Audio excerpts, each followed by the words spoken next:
أعوذ بالله من الشيطان الرجيم. بسم الله الرحمن الرحيم.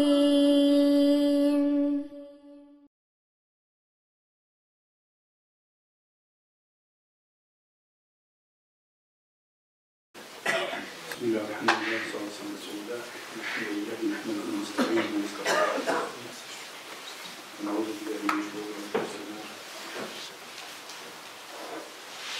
ونعوذ بالله من شرور انفسنا وسيئات اعمالنا. من يهده الله فهو المهتدي ومن يضلل فلن تجد له وليا مرشدا. واشهد ان لا اله الا الله وحده لا شريك له. اشهد ان سيدنا وحبيبنا وعظيمنا محمد بن عبد الله اللهم صل وسلم وبارك على محمد وعلى ال محمد كما صليت وسلمت وبارك على ابراهيم وعلى ال ابراهيم انك حميد مجيد. اخواني احييكم بتحيه الاسلام وتحيه الاسلام السلام عليكم ورحمه الله تعالى وبركاته. Avant de prendre, Inch'Allah, je voulais aborder avec vous deux sujets. Même si j'ai une question qui me taraude, j'apporterai la réponse, Inch'Allah, peut-être la semaine prochaine. C'est un frère qui me dit, il a vu une publicité, une banque qui fait, si tu amènes les gens, c'est-à-dire si tu parraines les gens pour cette banque, il te donne 80 €. Il m'a dit, j'ai parrainé 2 personnes. Mais on m'a dit que c'est riba. Est-ce que c'est vrai? Qui c'est qui t'a dit que c'est riba? Il m'a dit, j'ai écrit à un site, ils m'ont dit, l'essentiel des relations bancaires, c'est du riba, c'est de l'usure. Et donc si tu amènes des gens à la banque, ben, tu vas toucher du riba. Effectivement, l'essentiel des relations bancaires, c'est riba, mais bon, tout n'est pas riba dans la banque. Ceci étant, est-ce que quand j'amène quelqu'un à la banque, que je touche une prime, est-ce que j'ai touché du riba? Je n'ai pas la réponse, je ne sais pas. Pourquoi? Parce que le chef qui lui a dit c'est riba, il s'est basé sur le riba. Quand moi je dépose mon argent à la banque, et si j'ai juste un compte dépôt, tout ça m'a dit le wadi'a c'est quoi? C'est un dépôt. C'est-à-dire que je te donne un dépôt, je te donne 1 000 €, je te dis garde-les-moi, et quand je les veux, tu me les rends. C'est-à-dire le wadi'a, aman. Donc c'est ce qu'on fait avec la banque, même si la banque elle va utiliser cet argent pour d'autres choses. Le frère m'a posé la question, je n'ai pas su lui répondre parce qu'il faut que je cherche. Donc je répondrai peut-être, Inch'Allah, la semaine prochaine. La seconde chose concernant le voyage. On m'a dit que je peux réduire la prière du moment que je fais un voyage, même si je vais à 1 heure de vol. Non, même si tu vas à 1 heure de vol, tu peux réduire la prière. Pourquoi? Même si tu as 1 heure de vol, tu peux ne pas jeûner. Qui c'est qui t'a donné ça? C'est Shari', c'est Allah subhanahu wa ta'ala qui t'a donné ça. D'où est-ce qu'on a ça?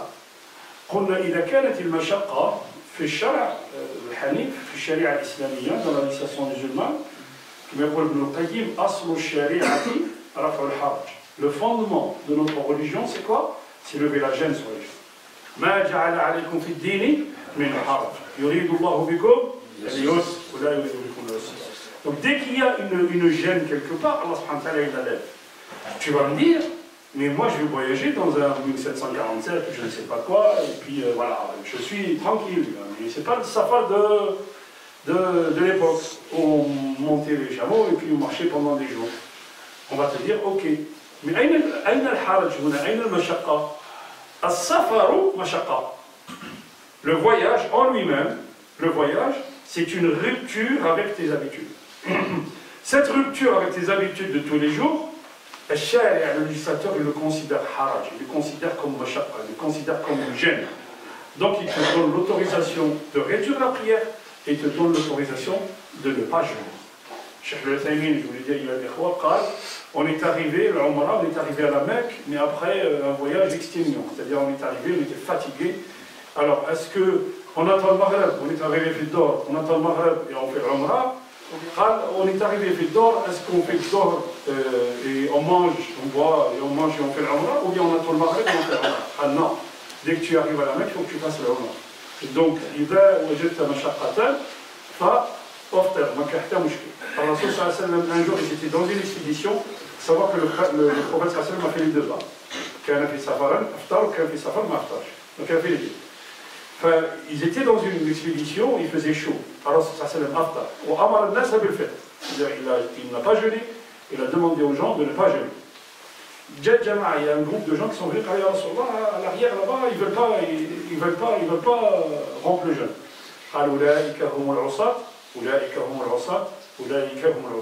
Ceux-là, ils ont désobéi, ils ont désobéi à qui? Allah subhanahu wa ta'ala et à son prophète. Alors, troisième chose que je voulais aborder avec vous, et là, bon, on va essayer de développer un petit peu, mais on développera plus.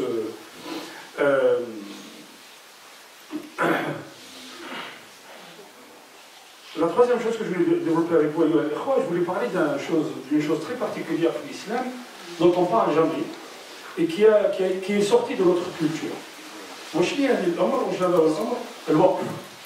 الوقف الإسلامي. وش معنى الوقف؟ الوقف كنا نقول à l'époque وقفا مؤبدا وحبوسا مخلدا. هو حبس المال, c'est-à-dire الوقف en arabe, وقف c'est arrêté. OK? هو حبس المال, هذا المال ولا هذا المشروع ولا هذه الأرض ولا هذا البناء, c'est-à-dire j'arrête une somme d'argent ou un bâtiment ou une terre agricole ou ce que vous voulez. D'une manière éternelle. Ni on peut l'acheter, ni on peut l'hériter, ni on peut le vendre, et personne ne peut se l'approprier. Autrement dit, les musulmans, comment ils faisaient? Quand on crée une mosquée, on en a déjà parlé hier, quand on crée une mosquée, on en crée une université, et généralement la mosquée était liée à l'université. Parce qu'on apprenait tout, hein. On apprenait le teb, on apprenait aussi les mathématiques, dans la mosquée on apprenait tout. Hein. Parce que Allah subhanahu wa ta'ala, le Coran, il nous demande de faire ça. Il nous demande d'apprendre il nous demande d'apprendre la science naturelle, il nous demande d'apprendre de connaître la science naturelle, de connaître les mathématiques. Si vous faites ilm al-mawarid, si vous ne connaissez pas les mathématiques, si vous n'êtes pas bon en mathématiques, vous ne pouvez pas faire ilm al-mawarid. C'est pas possible. Okay? Parce qu'il y a des équations qui vont rentrer et... Bon. Quand on construisait une mosquée université, on créait des commerces, on créait des habitations qui étaient liées à cette université et qui permettaient dans le retour, le fonctionnement et l'argent qu'on tirait de ces choses-là revenait à financer l'édifice, à financer le jamia, à financer l'université ou la mosquée. Ça permettait quoi? Regardez ce que ça permettait. Ça permettait d'avoir une finance indépendante. Ça permettait de payer l'imam, de payer l'alim, de payer les gens qui venaient étudier. Ils étaient nourris, blanchis, et ils pouvaient dormir, ils pouvaient apprendre sereinement, sans chercher de l'argent pour financer leurs études. Dans les années 1800, on disait que 20% des propriétés de l'Empire ottoman était du waqf. Waqf, vous savez que c'est des waqf, ce que je viens d'expliquer. Si vous allez à Qarawiyyin et à l'Ikhwan, subhanallah, où est-ce qu'on était et qu'est-ce qu'on est devenu? Si vous allez à Qarawiyyin à Fès, ils ont comme des greniers. Et vous savez ce qu'ils mettaient dedans? Ils mettaient des graines waqf. Pour qui? Pour les oiseaux. C'est-à-dire que des gens ont acheté ça, ils ont dit personne ne peut les acheter, personne ne peut. Et on mettait quoi? On mettait des graines pour qui? Pour les oiseaux migrateurs. C'est-à-dire que les oiseaux migrateurs qui venaient d'Europe du Nord et qui allaient vers l'Afrique centrale, ils avaient deux chemins. Soit ils passaient par Bordeaux, l'Espagne, et puis le Maroc, et puis ils allaient en Afrique centrale, soit de l'autre côté, ils passaient par la Yougoslavie, l'Yougoslavie, pardon, la Turquie, Istanbul, et ils tournaient dans la Syrie, et puis ils descendaient. Ok? Je vais vous raconter une histoire. En 1991, National Geographic fait un documentaire sur les oiseaux migrateurs. Et ils veulent savoir, ces oiseaux migrateurs, comment ils fonctionnent. Subhanallah, ajib. L'oiseau, il est au nord de l'Europe, il est en Danemark, en Suède, en Alsace, en France, et puis il va jusqu'en Afrique centrale, et puis maintenant, au mois d'avril, au mois de mars, au mois d'avril, il reprend le chemin et il repart. Comment ils font? Donc on a essayé de les baguer et de les suivre. Okay? Et on suivait les oiseaux là. Et c'est ce que je vous dis. C'est-à-dire qu'il y avait deux passages. Il y avait un passage par la Turquie, un passage par l'Espagne, le Maroc, et ils allaient... Les musulmans, ils ont nourri ces oiseaux-là. Bon. Quand ils passaient par Istanbul, on vous disait qu'au mois de septembre, le ciel d'Istanbul était noir d'oiseaux migrateurs. Ensuite, ils passaient par la Syrie et ils passaient par la Palestine. Or, en Israël, ils ont mis ce qu'on appelle, depuis quelques années, ils ont mis des... Ouais. Ils ont mis des birek, c'est-à-dire des... comment on dit des birek? Des petits lacs, ouais, des lacs artificiels. Des lacs artificiels, des lacs artificiels pour élever des poissons, pour élever du poisson. Pour la consommation interne. Okay. Les cigognes qui passaient directement vers l'Afrique, qui traversaient les passaient directement, elles se tournaient vers ces lacs-là pour se nourrir. Qu'est-ce qui s'est passé? Et vous voyez, il y a des titres de journaux, tout ça. Qu'est-ce qui s'est passé? Pendant cette année-là, 90 ou 91, 5 F-16 ont été explosés par une cigogne qui rentre dans le cockpit du pilote. Le pilote, il est comme ça, et la cigogne, elle vient en face, elle explose le cockpit, le verre, et elle rentre. Et une fois que la pression est finie, le F-16, il explose. Combien? 5. À 160 millions d'euros. On met mettre de l'argent pour tuer les Palestiniens. Bon. Je reviens à Yoel sur le Waqf. Le Waqf, il faut qu'on prenne conscience à Yoel que le colonisateur, quand il est rentré en Algérie, la première chose qu'il a fait, c'est quoi? Il a confisqué le Waqf. Les gens qui font l'histoire, ils savent ça. Les gens qui ne font pas l'histoire, ils ne savent pas ça. Il a confisqué le Waqf. C'est-à-dire qu'il a pris le Waqf, il a plus financé Shkoun, il a plus financé le Mu'allimi, il a plus financé le lama, les savants, les imams, les étudiants. Qu'est-ce qui s'est passé après? Amal Jahl. L'ignorance est répandue dans la société. Et quand l'ignorance répand dans la société, on fait du peuple ce qu'on veut. On fait du peuple ce qu'on veut. C'est pour ça que je vous dis, Aïna Kunna, où est-ce qu'on était? On créait du waqf pour qui? On créait du waqf pour les oiseaux. Vous savez que Harvard, par exemple, Oxford, Berkeley, toutes ces universités-là, c'est des waqf. C'est-à-dire c'est des gens qui étaient richissimes. Ils ont dédié cette université pour les générations futures. Personne ne peut avoir la propriété. Autrement dit, les Muhsinin aujourd'hui, c'est eux qui donnent l'argent. Et le waqf, il peut s'arrêter sur un arbre. C'est-à-dire que moi, je plante un arbre et je dis personne ne peut avoir la propriété de cet arbre. Et l'arbre, il sert à quoi? Il sert à ombrager, bien sûr, mais il sert à donner l'oxygène. Il sert à nourrir les petites plantes ou les petits animaux qui sont en bas. C'est quelque chose auquel il faut s'élever. Allah sallallahu alayhi wa sallam, il a ça, Al-Iman bid'un wa sab'una shu'bah. L'iman, c'est quoi? C'est quelque chose comme 70 branches. A'laha, la plus grande branche de l'iman, de la foi, c'est quoi? C'est la ilaha illallah. Wa adnaha, la plus petite, c'est quoi? Imatatul adha anil tariq. Autrement dit, enlever quelque chose qui gêne les gens sur la route. Hein? On ne parle pas de la voiture, que tu gardes ta voiture, frère. Là-bas, on dit, tous les Jumu'ah on dit, mais c'est pareil. On ne parle pas de la voiture, parce que tu portes préjudice à 700 personnes qui viennent ici, et à tous les musulmans. Autrement dit, si tu vois un bout de verre sur la route, tu dois l'enlever en tant que musulman. Autrement dit, si ton cœur ne réagit pas à un bout de verre qui est sur la route, فاسأل الله أن يمن عليك بإيمان وبقلب فإنه كما يقول ابن القيم فإنه لا قلب لك.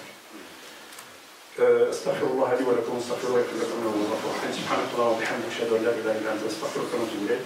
سبحان ربك رب العزة عما يصفون وسلام على المرسلين الحمد لله رب العالمين وأقم الصلاة. إن الحمد لله نحمده ونستعينه ونستغفره ونستهديه ونعوذ بالله من شرور أنفسنا وسيئات أعمالنا.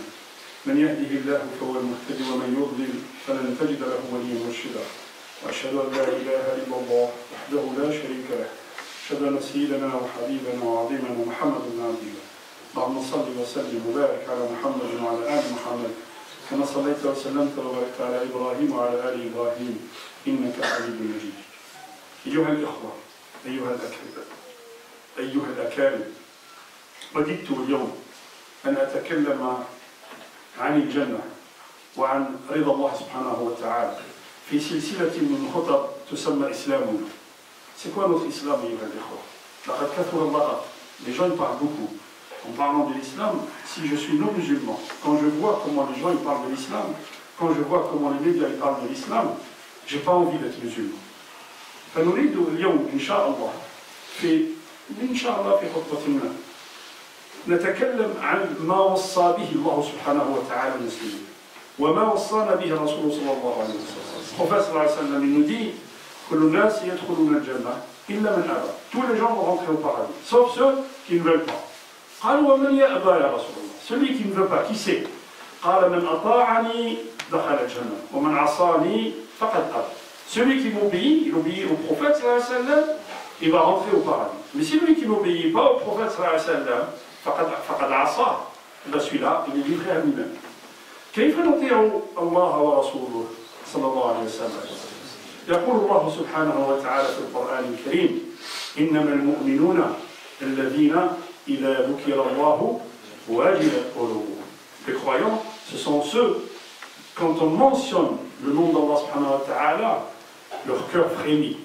وجلت قلوبهم. إنما المؤمنون الذين إذا ذكر الله وجلت قلوبهم وإذا تليت عليهم آياته زادتهم إيمانا وعلى ربهم يتوكلون. Et quand on récite sur eux les versets d'Allah subhanahu wa ta'ala, leur foi grandit. Et surtout, ils font confiance, une confiance totale en Allah subhanahu wa ta'ala. Ils n'ont pas besoin de demander à flan ou halal. Ils savent pertinemment que leur risque, il descendra d'Allah subhanahu wa ta'ala. Ils savent que l'épreuve par laquelle ils passent, c'est Allah subhanahu wa ta'ala qui l'a écrit. هؤلاء المؤمنون أيها الإخوة لا يعصون الله ما أمر. Ils ne vont pas désobéir à Allah. قل تعالى, Allah subhanahu wa ta'ala, il nous dit qu'est-ce qui nous a été interdit. Parce que les gens nous disent, vous, dans l'islam, il y a beaucoup d'interdits. Ah bon? On va voir. On va voir les interdits qu'il y a dans l'islam. Qu'est-ce qui nous a interdit, Allah subhanahu wa ta'ala? Allah subhanahu wa ta'ala, il nous dit, si vous voulez al-firdaus, si vous voulez rentrer au paradis, au plus haut degré du paradis, voilà ce qu'il faut faire. Et il nous donne la recette. Il nous donne la recette. قل تعالوا واتلوا ما حرم ربكم عليكم. Je vais vous réciter ce qu'Allah subhanahu wa ta'ala nous a interdit. Première chose, que vous n'associez rien à Allah. Et on a parlé d'association. Quand on parle d'association, c'est pas seulement ibadat al-qubur. C'est pas seulement quand on va à une tombe et qu'on demande à la tombe, ou là quand on demande. C'est pas ça, l'association. C'est vrai, c'est une association. Mais ce forme d'association n'existe pas chez nous, ici en Europe. Ce forme d'association, il existe peut-être dans d'autres pays. Mais aujourd'hui, ici, chez nous, on adore quoi? On adore son épouse. On adore son argent, on adore son travail. Quand quelqu'un vous dit « je ne peux pas assister, je ne peux pas, comme ça, je ne peux pas assister aux obsèques de mon père, je travaille ». C'est quoi le travail ici? Il est devenu quoi? C'est pas une idole? Est-ce que le travail n'est pas devenu une idole à la place d'Allah subhanahu wa ta'ala? Tu ne peux même pas enterrer ton père parce que tu travailles. La ilaha illallah. وفي السماء رزقكم وما توعدون. Allah subhanahu wa ta'ala, il nous dit votre risque. Le jour où la personne quittera cette vie, comme Malak al-Maut qui vient, il lui dira, j'ai fouillé la terre complète, c'est-à-dire j'ai cherché partout sur la terre, j'ai pas trouvé une once, j'ai pas trouvé un gramme de risque pour toi. يعني النفس لا تقبض حتى تستكمل رزقها. Allah subhanahu wa ta'ala ne retire pas une âme jusqu'à ce que son risque, elle aura tout consommé de son risque, de ce que Allah subhanahu wa ta'ala lui a écrit. إذا الشرك أيها الإخوة يحذر الإنسان من الشرك الخفي. Bien sûr, adorer quelqu'un à la place d'Allah, ça c'est shirk al-akbar. Mais adorer, quand il y a la prière qui est là, et que les gens ils passent des heures et des heures jusqu'à ce que le temps de prière soit sorti devant la télé, comment on appelle ça, ayyuha al-ikhwa? Chacun de nous il se pose la question. Wa bil walidayni ihsana. Allah subhanahu wa ta'ala nous demande la bienfaisance envers les parents. Wa bil walidayni ihsana. Et on voit aujourd'hui, ayyuha al-ikhwa, où est-ce qu'on est arrivé? Où est-ce qu'on est arrivé dans la conception que nous avons avec nos parents? Et le comble, c'est que quand il n'était pas multazim, quand il ne faisait pas la prière, il était bien avec sa mère. Une fois qu'il devient entre guillemets musulman et qu'il met sa barbe et qu'il met son khamis, il insulte sa mère.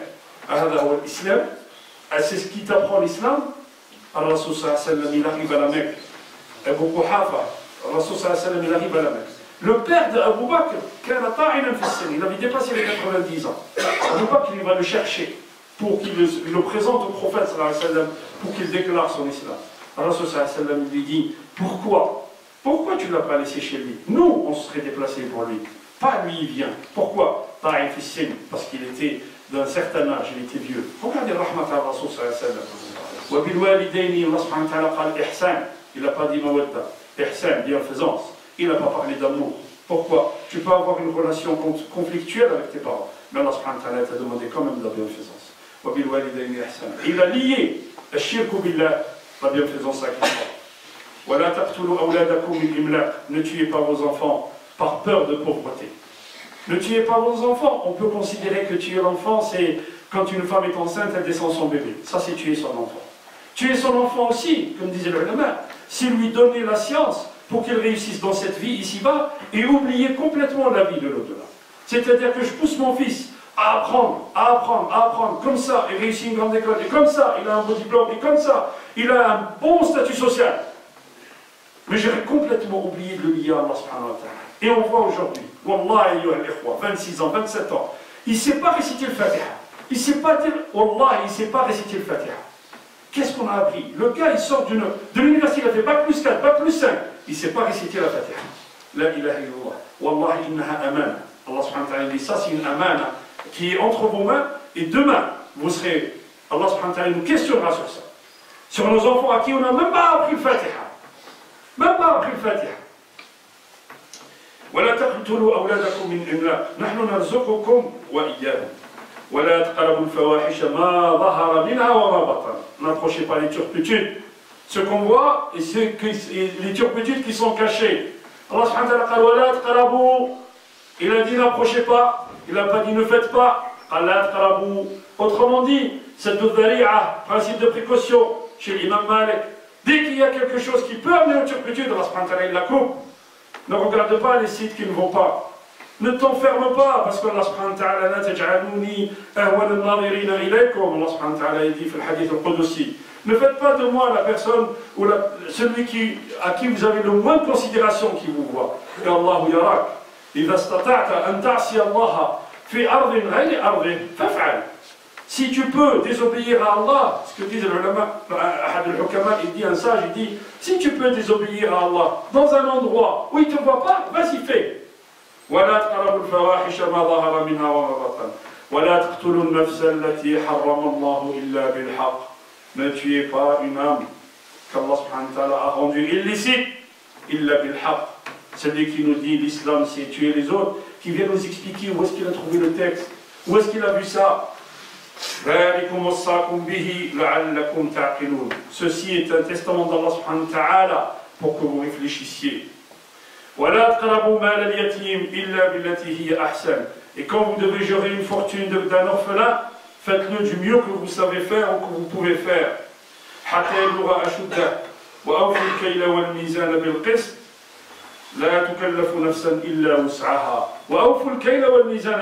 C'est-à-dire la balance. Allah subhanahu wa ta'ala parle de la balance, il nous dit il faut soyez juste dans la balance. Soyez juste dans la balance. D'une manière littérale, c'est quand tu pèses 2 kg de tomates, tu donnes 2 kg de tomates, tu ne donnes pas 900 grammes.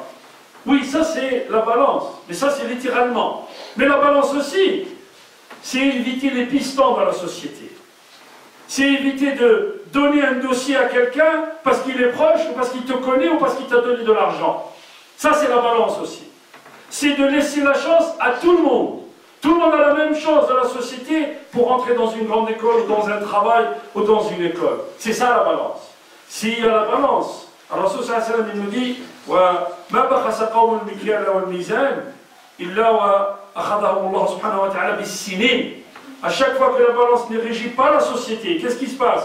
Allah subhanahu wa ta'ala يَخُذُنَا بِالسِّنِينَ. ما هي السِّنِينَ? Les années de disette, les années de malheur, la pauvreté. Vous voyez, nous sommes dans le pays le plus riche du monde. Un des pays, pardon, des plus riches du monde. Et tout le monde se plaint. Personne n'est content. Sini. Personne n'est content. On n'arrive pas. Et les gens, ils ont peur d'ouvrir la boîte aux lettres. Vous rencontrez les voisins, il dit la chose que j'ai le plus peur, c'est d'ouvrir la boîte aux lettres le matin. Pourquoi? Il a peur de trouver une facture.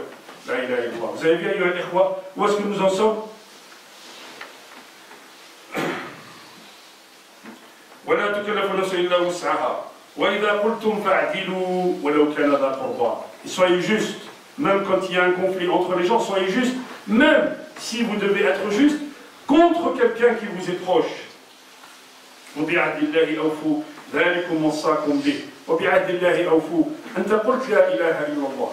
Tu as dit la ilaha illallah. Tu as signé un pacte avec Allah que tu n'adoreras qu'Allah subhanahu wa ta'ala. Allah subhanahu wa ta'ala أوفوا بعهدكم وفي بعهدي وفي بعهدكم يا بني إسرائيل. Allah subhanahu wa ta'ala, quand il parle à Bani Israël, il leur demande de quoi? De tenir leur pacte. Du moment que tu as dit la ilaha illallah, comment tu vas adorer un homme politique? Comment tu vas adorer un roi?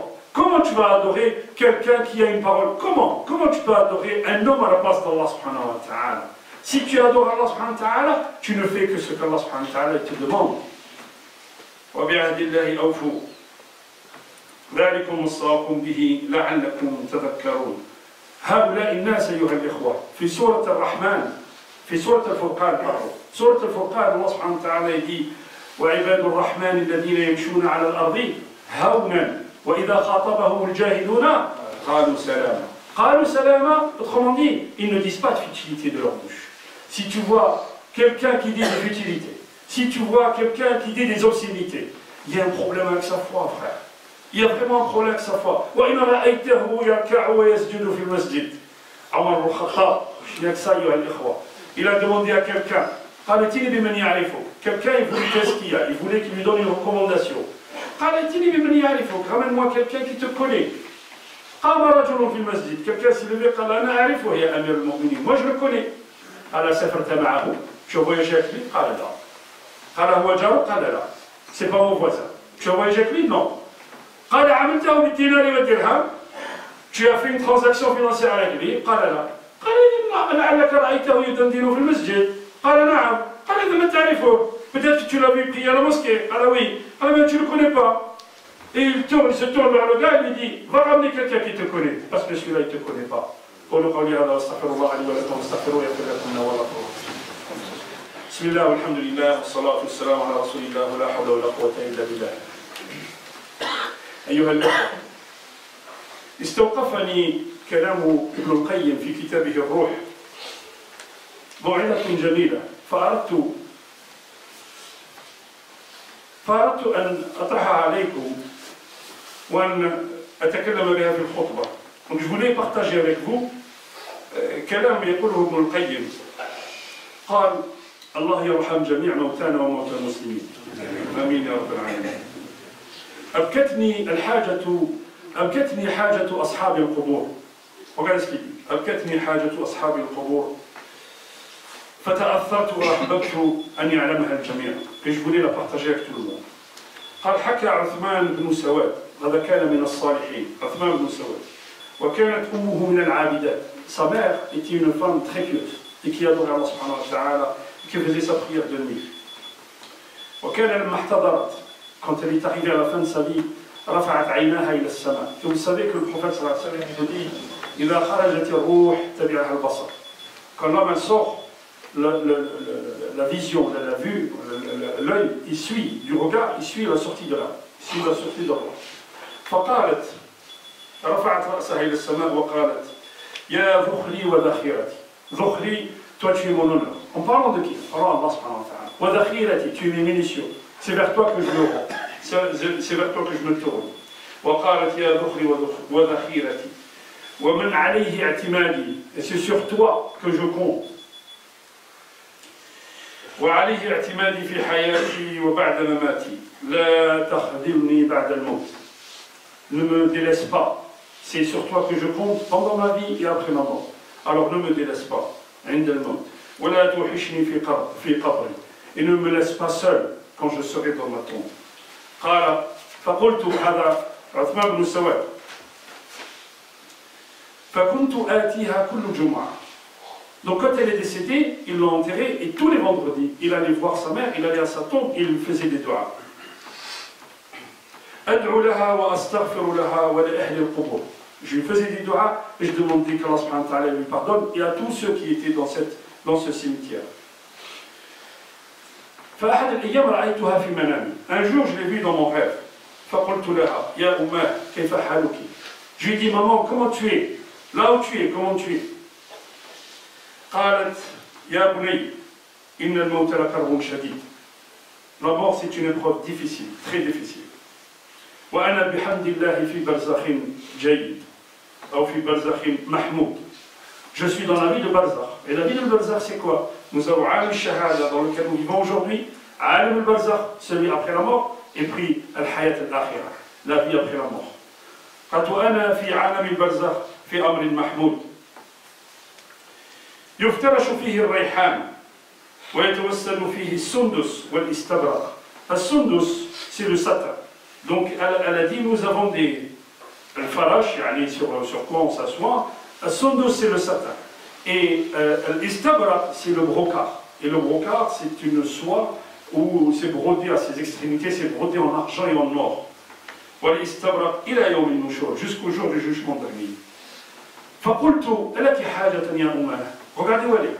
ألك حاجة يا أمه, est-ce que tu as besoin de quelque chose? قالت نعم, لا تدع ما كنت تفعله بنا. Ne laisse pas, ne délaisse jamais ce que tu faisais pour nous. Et qu'est-ce qu'il faisait? Tous les vendredis, il allait faire du dua à sa mère. Alors que regardez, il l'a vu dans le rêve, où est-ce qu'elle est?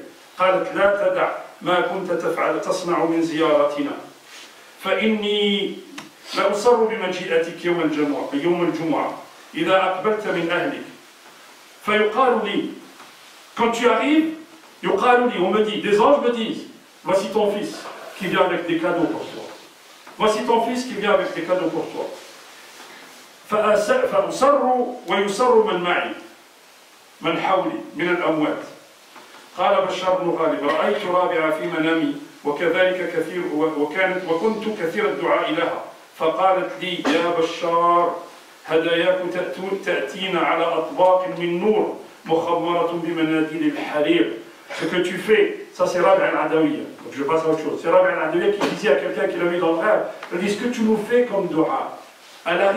Ils arrivent dans des quoi? Dans des mouchoirs en soie, mukhammara bil-rihan, qui sont parfumés. Autrement dit, quand tu fais un dua à celui qui est décédé et qui a besoin tellement de ça, إذا مات ابن آدم انقطع عمله إلا من ثلاث ابن صالح يدعو له ابن صالح يدعو له أو علم ينتفع به أو صدقة جارية. فالابن الصالح نرجو أن نكون نحن أيها الإخوة. Chacun de nous, il a quelqu'un autour de lui qui a besoin de ces doigts. Elle dit, ces doigts-là, ils viennent dans des mouchoirs qui sont parfumés, et dans des mouchoirs en soie qui sont parfumés. Et les anges me disent, regardez, hadihi hadiya, ceci est un cadeau que votre filleul, votre quelqu'un qui vous aime, vous a envoyé. ويرفع درجات بدعائك. اللهم ارحمنا وارحم من علمنا وارحم من سبقنا بالإيمان. اللهم اغفر للمسلمين الأحياء منهم والأموات يا رب العالمين. اللهم اغفر لنا ذنوبنا وكفر عنا سيئاتنا وتوفنا مع الأبرار. اللهم اهدنا فيمن هديت وعافنا فيمن عافيت وتولنا فيمن توليت وبارك لنا فيما أعطيت وقنا شر ما قضيت إنك تقضي ولا يقضى عليك إنه لا يذل من وليت ولا يعز من عاديت تباركت ربنا وتعاليت يا ذا الجلال والإكرام. اللهم اقسم لنا من خشيتك ما تحول به بيننا وبين معصيتك ومن الطاعات ما تبلغنا به جنتك ومن اليقين ما تهون به علينا مصائب الدنيا ومتعنا اللهم بأسماعنا وأبصارنا وأبداننا أبدا ما أحييتنا واجعله الوارث منا واجعل ثأرنا على من ظلمنا وانصرنا على من عادانا ولا تجعل الدنيا أكبر همنا ولا مبلغ علمنا واجعل الحياة زيادة لنا في كل خير واجعل الموت راحة لنا من كل شر. عباد الله إن الله يأمر بالعدل والإحسان وإيتاء ذي القربى وينهى عن الفحشاء والمنكر والبغي يعظكم لعلكم تذكرون ولذكر الله أكبر والله يعلم ما تصنعون وقوموا إلى صلاتكم.